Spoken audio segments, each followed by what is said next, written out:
Buenas tardes a todos, mi nombre es Martín Lavarrieta, soy de la ciudad de Olavarría, trabajo en el Hospital Municipal Héctor Cura de dicha ciudad, en la dirección administrativa, y en esta semana de concientización y prevención de la muerte súbita les vengo a hablar de la ley 27.159. La idea de esta breve charla es tener en cuenta tres ejes fundamentales. Uno es la ley, propiamente dicho, de cuáles fueron los fundamentos para que se dictamine dicha ley, que fue en el año 2015. El otro eje va a ser respecto a la reglamentación, que seguramente han escuchado hablar días atrás, porque fue hace poquito, fue hace un mes que se reglamentó la ley. Después de 7 años se logró esa reglamentación. Y el tercer eje de esta charla va a ser más que nada los puntos a tener en cuenta y lo que está pasando en la práctica con respecto a la ley, desde que se dictaminó la ley hasta que ahora se reglamentó y qué es lo que se va a venir. Esa es la idea de esta charla, ir sobre esos tres ejes y un poco comentarles cómo fue cuando se dictaminó, cómo fue lo que es el decreto de reglamentación y un poco cómo funciona la ley en sí y qué hay que tener en cuenta, más que nada los puntos más importantes. La ley 27.159 tiene como objeto un sistema de prevención integral de eventos por muerte súbita en espacios públicos y privados. Dicha ley se dictamina, como bien dije hace un ratito, en el año 2015, en julio de 2015, y tuvo en cuenta tres criterios para determinar el riesgo que suceda un episodio de muerte súbita. Estos tres criterios que se tuvo en cuenta para dictaminar la ley son la concentración elevada de personas, es decir, en qué lugares, ya sea públicos o privados, la concentración de un número de personas ya se considera un riesgo probable de muerte súbita. Ya sea estadios, como bien dije, ambientes públicos, privados, lo que fuere, fue uno de los criterios. El segundo criterio fue el riesgo en las actividades que se llevan a cabo, ya sea de alta competencia o de baja competencia. Ese riesgo en las actividades fue otro de los criterios que se tuvo en cuenta. Y el tercer criterio es la imposibilidad de acceso a un servicio de emergencia. Como bien sabemos, para acceder a un servicio de emergencia muchas veces se tarda alrededor de arriba de 15 minutos. Y como bien han escuchado quizás en otras charlas o han leído, la probabilidad de salvarle la vida a una persona que presenta una muerte súbita entre los primeros 10 minutos es cuando tenemos todo el porcentaje para poder salvarle la vida. Ya dentro de los primeros 5 minutos es cuando por ahí se hace más efectiva la probabilidad de salvarle la vida, y cada minuto que pasa luego es cuando ya baja mucho la probabilidad de salvarle la vida. Si tenemos que esperar el servicio de emergencia para que logre salvarle la vida a una persona, es muy difícil que se pueda llevar a cabo. Estos fueron los criterios que se determinaron en el proyecto de ley para dictaminarla y los que se tuvieron en cuenta. Una vez que se dictaminó la ley, que es de alcance nacional, como bien dije anteriormente, consta de 18 artículos, de los cuales acá mencioné los más importantes. Por ejemplo, el artículo 2 da referencia a las definiciones, como por ejemplo es lo que es hacer RCP, lo que es un DEA, un desfibrilador externo automático, lo que es también los espacios públicos, privados, pero obviamente no da un marco acotado hacia eso. Por ejemplo, definir el marco de qué es un espacio público o privado y a qué cantidad de DEA tiene que haber un espacio público o privado, eso la ley no lo definió, sino que, como dice su artículo 3 y 4, habló de una autoridad de aplicación. Esa autoridad de aplicación fue lo que fue demorando también la reglamentación de la ley, y que los espacios públicos, privados y también varios puntos no se hayan tenido en cuenta y no se hayan implementado, porque al no tener esa autoridad de aplicación, al no tener ese poder de policía, la realidad es que la ley se fue implementando muy de a poco, que eso vamos a ver más adelante. El artículo 4, por ejemplo, como dije, define las funciones de lo que es la autoridad de aplicación, lo que va a tener que hacer esa autoridad de aplicación, pero siempre habla sobre una autoridad de aplicación que no está definida en la ley, ¿no? Eso lo define después, como vamos a ver, el decreto reglamentario. La instalación del DEA habla también, la cantidad dice que lo va a tener que definir la autoridad de aplicación, eso estuvo en el artículo 5 de la ley. El artículo 8 lo mencioné porque habla sobre el mantenimiento de los DEA, eso lo vamos a ver después, más finalizando la charla. El artículo 9 habla también de que los DEA van a tener que tener una habilitación, que no van a ser cualquier desfibrilador externo automático, sino que va a tener que cumplir unos requisitos.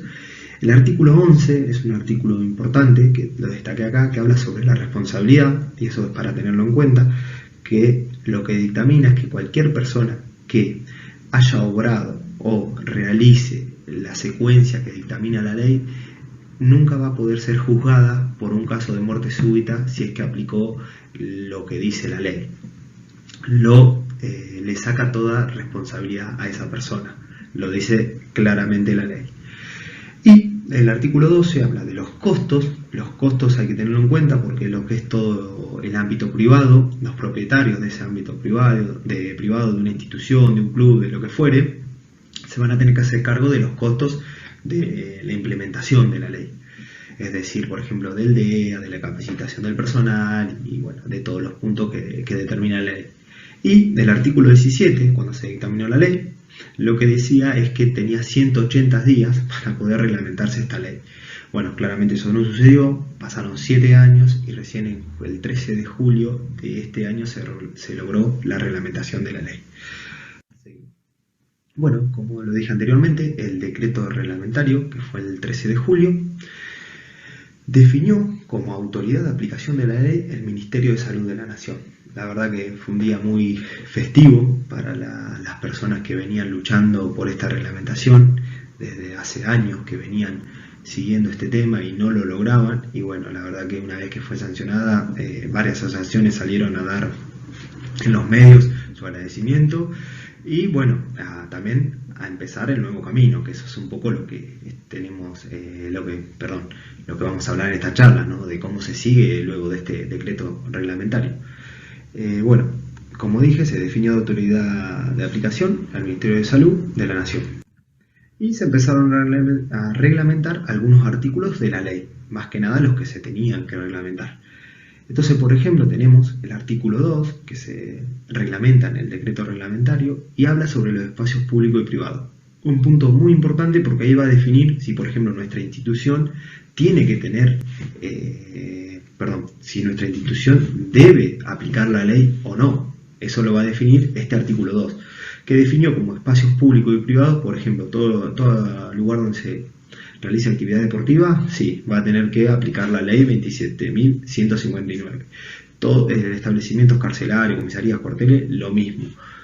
Un punto importante que lo quise resaltar acá, policonsultorios de 4 consultorios o más van a tener que aplicar la ley. Pero acá quiero hacer una salvedad porque muchos consultorios, por ejemplo, consultorios de cardiología, por ahí, de ecografía, por ahí ya cuentan también con un desfibrilador de banco, no un DEA, y bueno, quizás ahí no necesite aplicar la ley, sino que su cadena de supervivencia lo va a aplicar a través de un desfibrilador, no tiene que volver a repetir y también tener un DEA en la pared. Eso hay que tenerlo en cuenta para no hacer un doble gasto, ¿no? Así que bueno, eso ténganlo en cuenta. Y bueno, los medios de transporte donde circulen más de 100 personas por día también van a tener que aplicar la ley, también van a tener que tener DEA.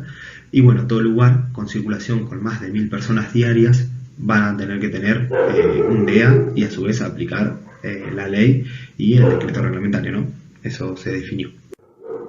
El artículo 4, lo que dice, el artículo 4 de la reglamentación, lo que dice son las funciones que debe cumplir el Ministerio de Salud. Y como más importante, lo que quise destacar para esta charla es que va a tener que determinar cuáles son las instituciones acreditadas para poder brindar los cursos de RCP y DEA, para poder capacitar al personal de los diferentes espacios públicos y privados, como vimos anteriormente, que van a tener que tener este DEA, ¿no? Este desfibrilador externo automático. Porque bueno, acá también lo que quiero dejar en claro es que la ley es una parte de la cadena de supervivencia, ¿no? De una persona hasta que llega el servicio de emergencia, que es el último eslabón de la cadena de supervivencia. Pero la ley hace mucho hincapié en este aparato que es el desfibrilador externo automático. Una parte se hace hincapié en el RCP, en hacer RCP, en que las personas estén capacitadas, en que la persona sepa hacer RCP y que pueda aplicarlo, o primeros auxilios también, pero una parte muy importante es que se cuente con este desfibrilador externo automático, en buenas condiciones, obviamente. Entonces, bueno, una de las funciones más importantes de este Ministerio de Salud es eso, acreditar a las instituciones que puedan brindar las charlas, a su vez hacer el registro de desfibrilador externo automático, es decir, qué institución ya tiene el desfibrilador externo automático, dónde lo tiene, si lo tiene vigente, si no, cómo lo tiene. Eso va a estar en un registro que va a controlar el Ministerio de Salud, y a su vez va a determinar la guía de lineamientos para poder determinar cuántos DEAs se necesita instalar en cada lugar, ¿no? Porque, por ejemplo, si tenemos un club muy grande, que muchas veces tiene muchas hectáreas, con un desfibrilador externo automático que esté en un gimnasio que depende del club, no alcanza. Entonces, ese club es seguramente una propiedad que va a necesitar tener mínimo quizás 3-4 DEA. Bueno, esos lineamientos, esa cantidad lo va a definir el Ministerio de Salud. ¿Cuándo? Y lo tendría que definir a la brevedad. Eso es lo que determinó el decreto reglamentario. Ya determinó ¿cómo se llama esto? Perdonen la confusión. Ya determinó la autoridad de aplicación, no me salía la palabra. Ya determinó la autoridad de aplicación, así que ahora, bueno, esa autoridad de aplicación tiene que determinar los lineamientos y, bueno, ya empezar con este registro, ¿no? De desfibriladores, los lineamientos de cuántos DEA hay que poner en cada lugar y los plazos, que ahí lo remarqué, los plazos, que es sumamente importante, que es para tener en cuenta. El artículo 5 del decreto reglamentario habla sobre los requisitos que va a tener que tener este lugar. Como bien hablábamos recién, es el personal capacitado en RCP, el personal capacitado en la utilización de un DEA, la señalética, eso también es importantísimo, y el sistema de emergencia, cómo se va a manejar con el sistema de emergencia para que continúe con la cadena de supervivencia. Eso va a estar todo son los requisitos que tiene que tener el lugar. Todo eso lo va a controlar el Ministerio de Salud como autoridad de aplicación. El artículo 9 y 10, lo que acá lo quise resaltar, por eso lo ven también subrayado, es que el mantenimiento y el registro de los DEA van a ser un punto fundamental a tener en cuenta. Es decir, no va a poder haber un DEA instalado en algún lugar que no tenga registro de ADMAT. El ADMAT va a ser el marco legal de ese equipo médico para que pueda estar instalado en un espacio público o en un espacio privado. Es decir, si tenemos un desfibrilador externo automático que no tiene ADMAT, no va a servir. Se podrá utilizar, no se podrá utilizar, pero estamos fuera de la ley, no estamos cumpliendo con el decreto reglamentario. Es posible que nos sancionen, eso es a tenerlo en cuenta. El mantenimiento de los DEA, lo que determina la ley y no el decreto reglamentario, pero sí lo determinaba la ley, es que se tiene que hacer cargo el propietario de ese desfibrilador externo automático. Cuando es un espacio público, se va a hacer cargo el Estado. Cuando es un espacio privado, se tiene que hacer cargo el propietario con los gastos que eso conlleva, ¿no? Que ahora vamos a hablar un poco más sobre ese tema. El artículo 10 del decreto reglamentario habla sobre la capacitación al personal por institución acreditada. Es lo que hablamos un poco en el artículo 5, en el artículo 4, que es la autoridad de aplicación de la ley, bien dicho, tiene que determinar qué instituciones son las acreditadas para poder brindar los cursos de RCP y DEA, y bueno, después el personal de las instituciones se capacitarán y tendrán ese certificado de aprobación, y bueno, ese lugar ya va a cumplir con los requisitos, obviamente sumado al DEA y a los otros requisitos como habíamos visto. Bueno, para hablar un poco de la realidad, como bien dije en uno de los ejes de esta charla, hoy en día nos encontramos actualmente con ciudades cardioprotegidas a través de ordenanzas o de decretos, en la mayoría de ordenanzas, que establecen que tiene que haber DEA en espacios públicos, en escuelas, en jardines, en parques. Bueno, también nos encontramos DEAs en diferentes instituciones educativas, privadas, que quizás la ordenanza de una ciudad no lo determina, pero sí las instituciones privadas determinan tener un DEA, como también hay instituciones deportivas, clubes con DEAs instalados, gimnasios de pesas, gimnasios también de funcional, diferentes tipos de gimnasios, también gimnasios donde se hacen deporte como básquet, vóley o lo que fuere, también con DEAs en esos lugares, que antes de mencionar las ambulancias, como bien lo leen ahí, lo que quiero decir es que estos lugares muchas veces tienen el DEA, compran el desfibrilador externo automático, pero no tienen todos los otros puntos, que es lo que la ley estableció y que es lo que el decreto reglamentario determina, que son, por ejemplo, las capacitaciones en RCP, esos eslabones que se necesita para completar la cadena de supervivencia. Y bueno, lo que pasa muchas veces y lo que más se ve en la realidad es que se tiene el dispositivo DEA creyendo que el DEA va a salvar la vida, pero no se tiene los cursos de capacitación de RCP, no se tienen los protocolos para poder utilizar ese DEA. Entonces tenemos el DEA, creemos que estamos salvados, pero en sí sucede una muerte súbita, sucede algo y nadie de esos lugares va a saber que hay un DEA, va a saber cómo utilizarlo, no va a aplicar el RCP y se termina trabajando como se viene haciendo, que es con la utilización de llamar al servicio de emergencia. Así que bueno, muchas de estas cosas son reales, suceden. Lo que pasó que cuando se determinó la ley se empezó a generar estos temas en la sociedad empezó a exigir a ciertos lugares que tengan desfibrilador externo automático, pero lo que no se tiene en cuenta que no es solo el desfibrilador externo automático, sino que son todos los puntos que hay que tener y coordinar en el menor tiempo posible para lograr salvar a una persona que presentó una muerte súbita. Y bueno, el punto, como dije bien, el de ambulancias de baja y alta complejidad, es un punto que la verdad que conozco bastante, no se los comenté, pero soy licenciado en tecnología médica, eso me recibí antes de ser abogado, y bueno, y me dedico también, tengo una empresa que se dedica a lo que es la electromedicina y a lo que son los ensayos de desfibriladores y mantenimiento preventivo de desfibriladores, más que nada de bancos, pero también implementamos lo que es DEA. Y bueno, lo que veo mucho, ahora me ha tocado ver en diferentes ciudades y en diferentes ambulancias, son DEAs instalados en las ambulancias, ¿no? Y bueno, la verdad es que no son adecuados para este tipo de vehículos, para la utilización de la ambulancia. Siempre lo que es adecuado a una ambulancia, ya sea de alta o baja complejidad, es el desfibrilador de banco, el desfibrilador que también se ve en una terapia o en una unidad coronaria, no un DEA.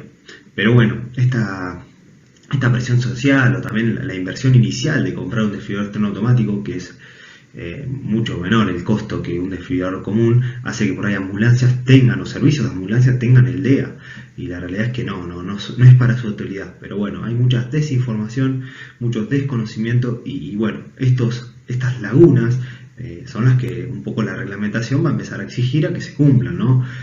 Porque como vamos a ver en la próxima diapositiva, los DEAs tienen que tener un mantenimiento, tienen que tener una cierta ubicación y también tienen que tener, como vimos anteriormente, el certificado de ANMAT, ¿no? Pero bueno, esto es un poco la realidad que hoy nos encontramos en la actualidad. Como pueden leer acá, que es un poco lo que les mencioné anteriormente, aparece la falta de mantenimiento y control en los DEAs, el desconocimiento en la utilización de los mismos, los ejemplos que di anteriormente, las adquisiciones para ámbitos que no son recomendables, también lo que no les comenté que he visto en instituciones sanitarias, he visto hasta en pisos de clínica médica, clínica quirúrgica, también en pisos de, por ahí hasta emergencia, he visto DEAs, y la realidad que he visto DEAs para ser utilizados por el personal médico, cuando el DEA sí lo he visto en instituciones sanitarias en los pasillos para ser utilizado por la sociedad en general, pero no para la utilización en los pisos de medicina, ¿no? En los pisos médicos, por llamarlo de alguna manera. Bueno, eso hay que tener mucho cuidado porque hoy hay una tendencia a comprar DEA porque es más barato el costo inicial, pero no son recomendables y la realidad es que no cumplen la función que tiene que tener un desfibrilador en una institución de salud. Pero bueno, eso es para otra charla. Bueno, como les decía, la poca capacitación que hay de personal en establecimiento y bueno, las instalaciones de los DEA donde no se utilizan. En este ejemplo vamos a ver un punto importante que la ley reglamenta, que es el mantenimiento de los DEA, como les había dicho anteriormente, y a su vez el ANMAT también al regular los DEA va a exigir que los parches, como ven en la foto, en un lugar de los parches que utilizan los DEA, tienen fecha de vencimiento. Y bueno, una de las fallas comunes que presenta, y es uno de los puntos que quería hacer hincapié, como les dije, este tercer eje, que es sobre la realidad y también sobre lo que hay que tener en cuenta en la reglamentación, es esto. Los parches de los DEA, por más que nosotros tengamos un DEA, por ejemplo, instalado en un parque, que lo tenemos instalado, creemos que ya tenemos el DEA y que funciona, bueno, el DEA tiene que tener bien controlada lo que es la batería, con un mantenimiento acorde, como lo dice el manual del equipo, es alrededor de cada un año. Hay que hacer las pruebas EDEA de que la batería haga los disparos acorde, que pueda disparar, que se encuentre en buen estado. Y a su vez los parches tienen una fecha de vencimiento. Por eso, lo ideal es hacer un control, hacer un mantenimiento de estos equipos, de estos tipos de desfibriladores, porque cuando ocurre un evento adverso, cuando ocurre una muerte súbita, y estemos, y como ahora, ¿no?, que ya está reglamentada la ley, y que la sociedad te exija ya tener el desfibrilador, y que ya todos miremos hacia un costado para ver que esté ese desfibrilador, como miramos a ver si hay un matafuego en varias instituciones. Siempre llevo al mismo ejemplo porque uno entra a un lugar y lo primero que ve es si hay matafuego. Bueno, lo mismo va a pasar en poco tiempo con los DEA. La gente va a mirar y va a fijarse, las personas, perdón, van a mirar a ver si hay un desfibrilador externo automático en ese lugar. Y bueno, y una vez que se vaya a utilizar ese desfibrilador externo automático, ojalá que no se tenga que utilizar, pero bueno, cuando se vaya a utilizar, lo primero que se va a chequear si ocurre algo es a ver cómo está el equipo médico, si es que el equipo no disparó, por ejemplo, o si no se llegó a una desfibrilación efectiva. Es muy probable que se fije a ver cómo estaban los electrodos en ese momento. Bueno, los electrodos, algo que deben tener en cuenta es que tienen una fecha de vencimiento, y luego de esa fecha de vencimiento es recomendable no usarlo porque la desfibrilación por ahí no es acorde. Entonces, bueno, esto, bueno, un poco hablando, cambió el paradigma de esto de la electromedicina por ahí cuando fue el caso de Pérez Volpi, que fue muy conocido, de la periodista, que lo primero que hicieron fue ver cómo estaba el equipamiento médico. Bueno, con los DEA va a pasar lo mismo. La sociedad lo primero que va a ver es si el DEA funcionó o no funcionó. Por eso los que son propietarios de instituciones o van a tener que implementar un DEA en sus lugares, tengan en cuenta esto, de que los electrodos no estén vencidos, porque es lo primero que se van a fijar las personas una vez que se utilizaron esos parches, más allá de cómo haya salido la desfibrilación, ¿no? Pero bueno, eso es unas cosas que quería dejar en claro, y unas cosas que por ahí la ley no lo dice, pero indirectamente sí nos exige el mantenimiento de los DEA y que esté acorde. Bueno, no podemos utilizar un parche vencido si queremos estar en el reglamento con la ley, ¿no? Y bueno, para ir finalizando, la reglamentación de la ley generará la exigencia de diferentes ámbitos para la correcta implementación y utilización de la cadena de supervivencia. Bueno, es un poco de todo lo que venimos hablando y que quiero que tengan en cuenta, de que todos los puntos son importantes, hasta el DEA, de cómo se encuentra su mantenimiento, los parches y bueno, y también el personal que esté capacitado para hacer RCP. Todos esos puntos van a ser importantes para la ley, para estar acorde a la ley y no tener responsabilidad alguna si ocurre una muerte súbita en, por ejemplo, mi institución privada, en mi gimnasio, por ejemplo. Si ocurre una muerte súbita, bueno, yo tengo que tener al personal capacitado en RCP, con la acreditación correcta, es el certificado de capacitación, tengo que tener el DEA en la institución y el DEA con los parches que no estén vencidos y con la batería que esté sana, es decir, si pueden hacer que tenga un mantenimiento del DEA certificado por una empresa, mejor todavía, una vez al año que se lo controle, mejor todavía.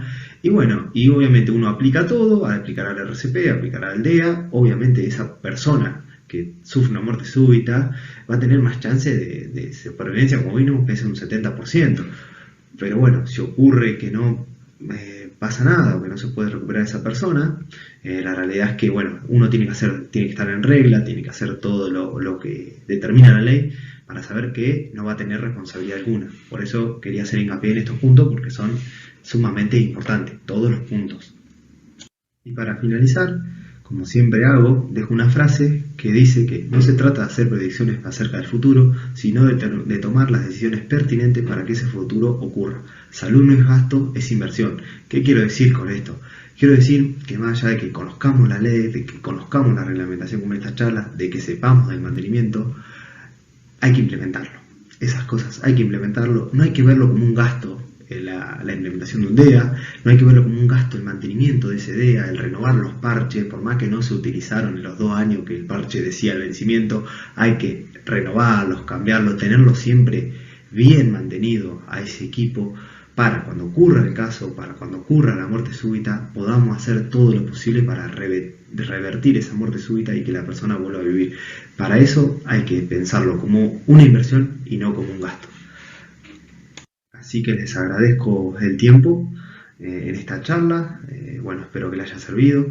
Les dejo mi celular, les dejo mi mail también por cualquier consulta, las dudas que surjan.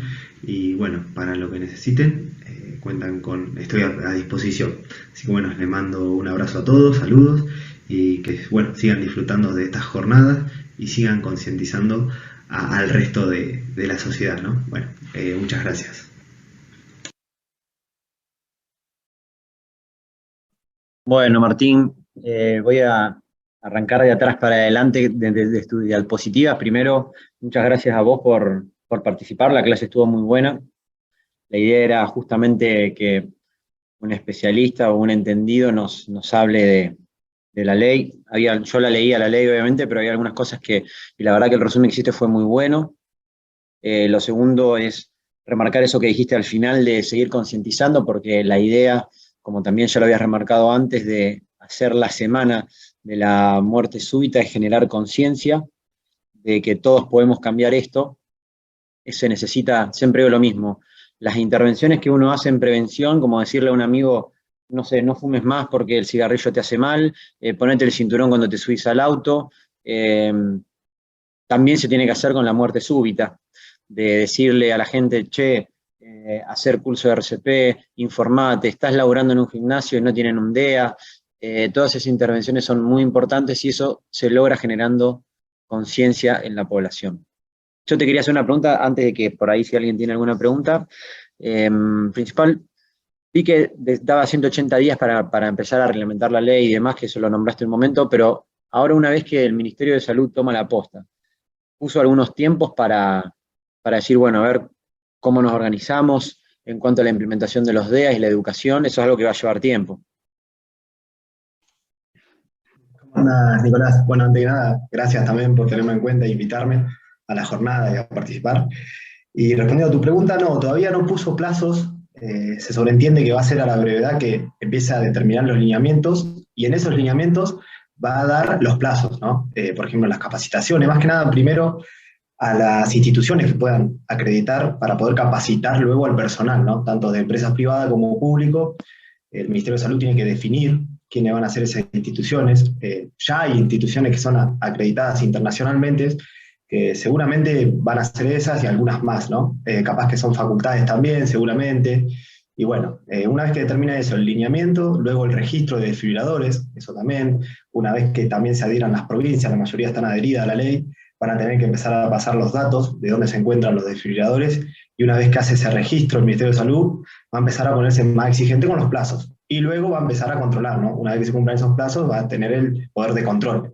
Pero más allá del Ministerio de Salud, que tiene el poder de control, lo que tiene ahora cuando la ley se reglamente es que, bueno, que cualquier ciudadano puede exigir ese cumplimiento de que haya, por ejemplo, un DEA en un gimnasio privado, ¿no?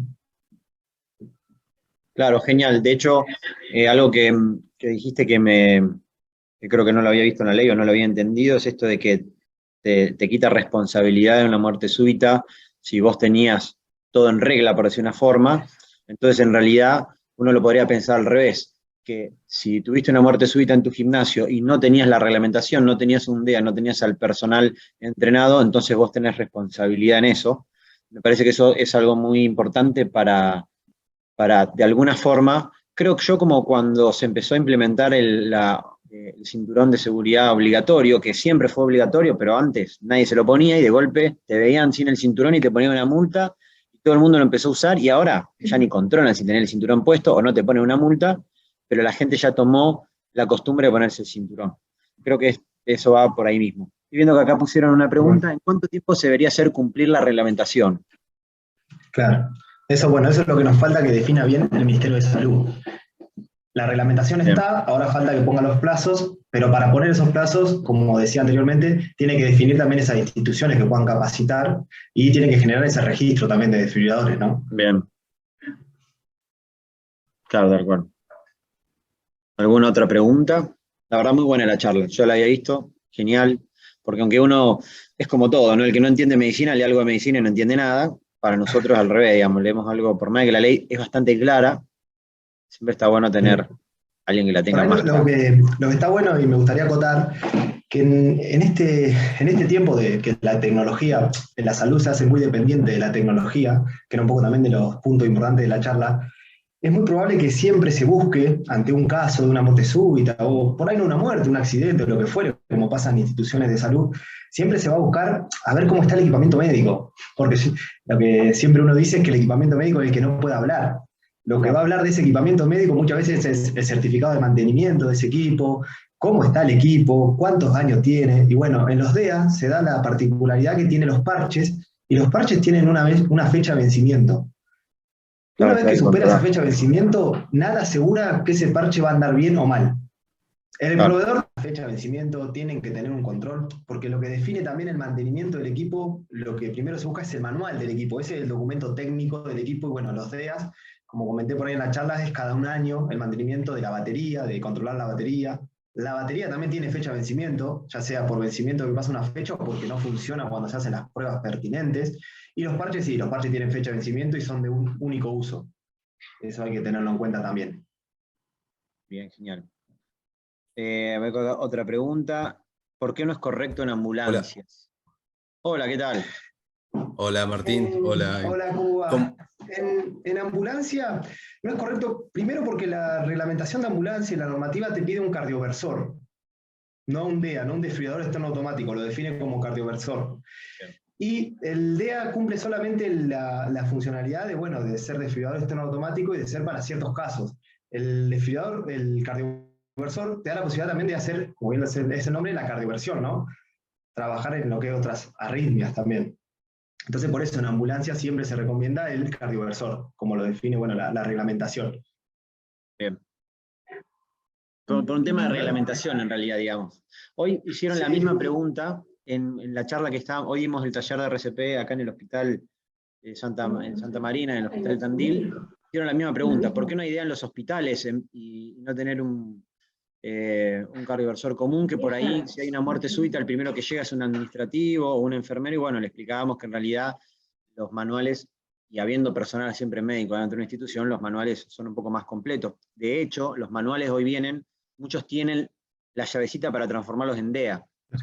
Que sería tal cual. Eso voy a acotar porque está bueno lo que estaba diciendo, pero en los hospitales e instituciones sanitarias existen los DEAs en los pasillos para la población en general. En los pasillos de los hospitales, por ejemplo, el Hospital Italiano de Buenos Aires tiene DEA en los pasillos, mirá, pero es para la población cuando están esperando el turno o lo que fuere, pero después dentro de los pisos de internación donde está el personal médico y el personal de enfermería está el cardioversor, que tiene otra utilidad. El DEA está pensado para la población general, el cardioversor ya para alguien técnico, o sea médico, enfermero, para un profesional de salud que conozca cierta patología y pueda aplicar el cardioversor, ¿no? El DEA es para todos. bien. Acá veo otra pregunta. Los clubes de barrio, perdón, Gil, a ver que lo cortamos justo, pero acá estaba viendo otra pregunta. Los clubes de barrio que no tienen la infraestructura de grandes gimnasios, como, bueno, ahí tiraron el chivo, Megatlón o Sport Club, ¿tendrán una forma de financiación? Sí, seguramente los clubes de barrio van a tener la financiación del Estado.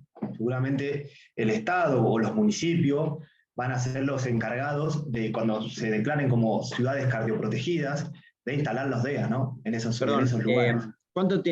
yo más o menos lo sé, pero ¿cuánto cuesta un DEA? ¿Tenés Un idea? DEA hoy anda alrededor de los 140.000 pesos, más o menos. También depende de, los DEA La tienen las marca. particularidades que hay algunos que los parches duran más, capaz que 3 años, viene parche y batería junto que se cambia, y hay otros, como por ejemplo voy a dar un ejemplo de los Philips, la batería dura 5 años, pero los parches duran 1 año y medio, 2. Y la verdad que es un costo continuo porque son bastante difíciles de adquirir los parches de los DEA Philips, son muy buenos equipos, pero hoy con las importaciones y todo se complica Claro, muchas veces, eso ¿no? me comentaban que había problemas con las importaciones. ¿Los parches Tal y cual. la batería se usan una sola vez? La batería no, la batería se puede usar más veces. El parche sí, es de único uso. El mismo paquete lo define, es un material estéril, que una vez que se abre el paquete, ya está, ese parche se perdió. Perdón, esa es una buena pregunta que acá veo que hicieron y que yo también lo había pensado en la charla, después se me pasó. Los equipos que existen en la actualidad en la Argentina ya están aprobados por la ANMAT, me imagino, por eso se Sí. pueden comprar en la Argentina. ¿Cuántas marcas hay? Porque yo conozco Philips y hoy vi otra, pero que no la conocía, para mí Y solamente. hay varias, está Philip, Samaritan también está. Después hay unos que están importando que es AED, otra marca de DEAS. Y bueno, están surgiendo otras más. Por ahora tienen Nacional ANMAT. no. Nacional por ahora no. Nacional que conozca no, y creo que todavía no ha surgido. Sí, nacional, por ahí está el cardioversor como es de FEAS, que te da la Mirá, posibilidad de DEA, pero no es un DEA, no es un DEA claro, como como los otros. bien. Bueno, le damos lugar a Gilaber, exactamente. ¿Qué tal? ¿Se escucha bien ahí? porque Muy no tengo bien. buena conexión. Bueno, muy buena la charla, Martín. Primero aclarar que soy médico, porque por ahí con esto de las leyes y demás, bueno, dentro de mis funciones yo pertenezco a la Asociación de Marcapasos de Tandil. Nosotros en el mes de marzo de este año presentamos en Banca 21. Banca 21 es una banca de la población, de cualquier persona se puede presentar y presenta para que se reglamenten los proyectos y demás. Presentamos este año para que se haga la ordenanza de la reglamentación de la ley. Yo la verdad que esto me estoy enterando ahora. Yo también tengo acá y tengo algunas preguntitas para hacerte, porque tenemos reglamentación en Cava, hay una reglamentación en Cava, yo presenté la reglamentación en Cava, presenté la reglamentación que tiene Mar del Plata con ordenanza y con decreto, como para que Tandil empiece a trabajar en esto. Y tenemos una ley que es provincial, la 14794. Ahora, mi pregunta, porque nosotros le acercamos todo esto a los concejales, que después hay un tema político, de costo, presupuesto y demás, como para avanzar, pensando que realmente que la reglamentación a nivel de la ley, a nivel nacional, no iba a salir nunca. Claro, muchos municipios alrededor generaron su reglamentación. Entonces, mi duda y mi pregunta a esto es, bueno, ¿cómo seguimos ahora? Porque ahora todas esas ordenanzas van a tener que modificarse a esta nueva reglamentación, y esa es una. ¿Y cómo hacemos con la ley provincial? Porque la ley provincial tiene que primero aceptar esta reglamentación o no. Eso, no sé si quedó sí, claro la pregunta. sí, entiendo por dónde viene el tema. Por ejemplo, acá en la ciudad de La Barría, nosotros tenemos ya hace 2 o 3 años, no recuerdo bien, tenemos la ordenanza de ser ciudad cardioprotegida también. Por más que no se había reglamentado la ley 27.159, Olavarría igual accedió y generó la ordenanza, ¿no? Utilizó también un reglamento interno. Un poco es lo que ustedes están intentando en Tandil. Lo que va a ayudar ahora a la reglamentación es por ahí exigir con más razón que salga esa ordenanza. Lo que tiene que la provincia de Buenos Aires adhirió a la ley nacional. Ahora se va a empezar a regir todos los municipios de la provincia de Buenos Aires a partir de la ley nacional y de la reglamentación de la ley nacional. No quita que obviamente va a ir seguramente como por el lineamiento de la ley provincial, ¿no? Pero bueno, Provincia de Buenos Aires adhirió a la ley nacional. Hoy en día nos tenemos que regir por esta ley y esta reglamentación. La reglamentación está más apuntada, más que a lo público, más que nada a los privados, que era algo que no se podía cómo hacer de que tomen conciencia, ¿no? Por ahí clubes privados, gimnasios. Lo público, como bien dije, Olavarría, por ejemplo, en los espacios públicos colocó ideas, como en el parques, en clubes de barrio, en teatro, que es municipal acá, en el CEMO, que es un salón del municipio, en varios lugares, en escuelas públicas, pero el privado fue muy al que el dueño de alguien quería colocar un DEA, como expliqué en un momento, compraba un DEA, pero no tenía todo lo otro de la cadena de supervivencia. Bueno, ahora la ley lo que va a exigir es que el privado se ponga en regla, tenga que adquirir el DEA, sea una obligación de que uno cuando vaya a hacer una actividad en un ambiente privado, mire la pared y diga, che, acá no hay DEA, ¿qué está pasando? Esa es la idea de la reglamentación y por algo es importante. Perdón.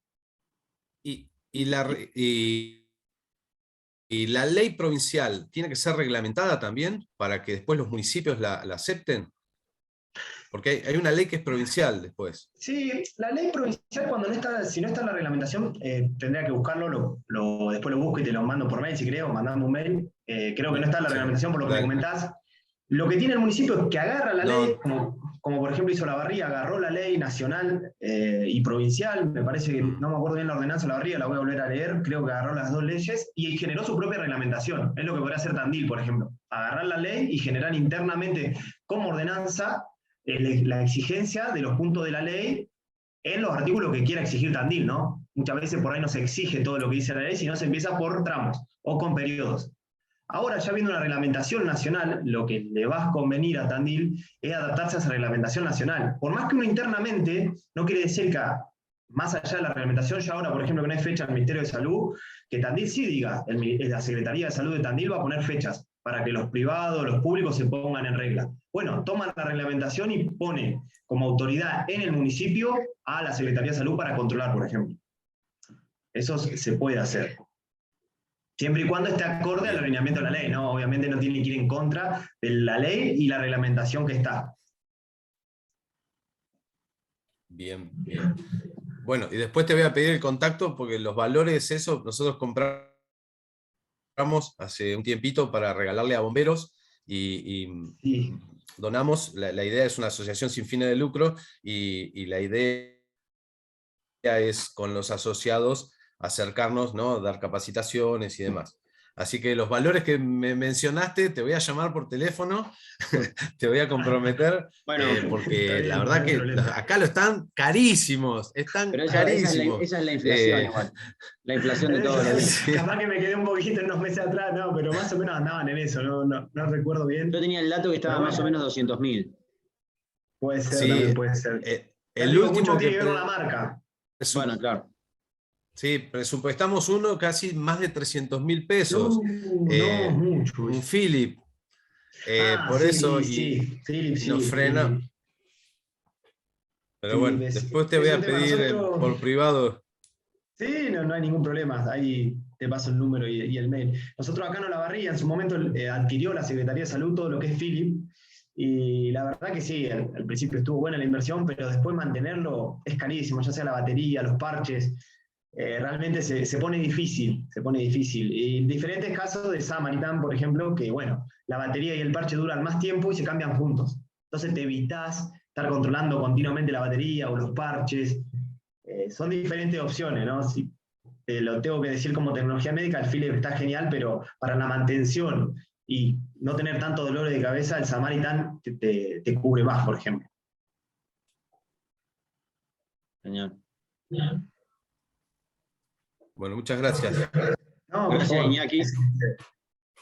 Y bueno, Martín, no sé si alguien más tiene alguna pregunta. La verdad que de nuevo la charla estuvo genial.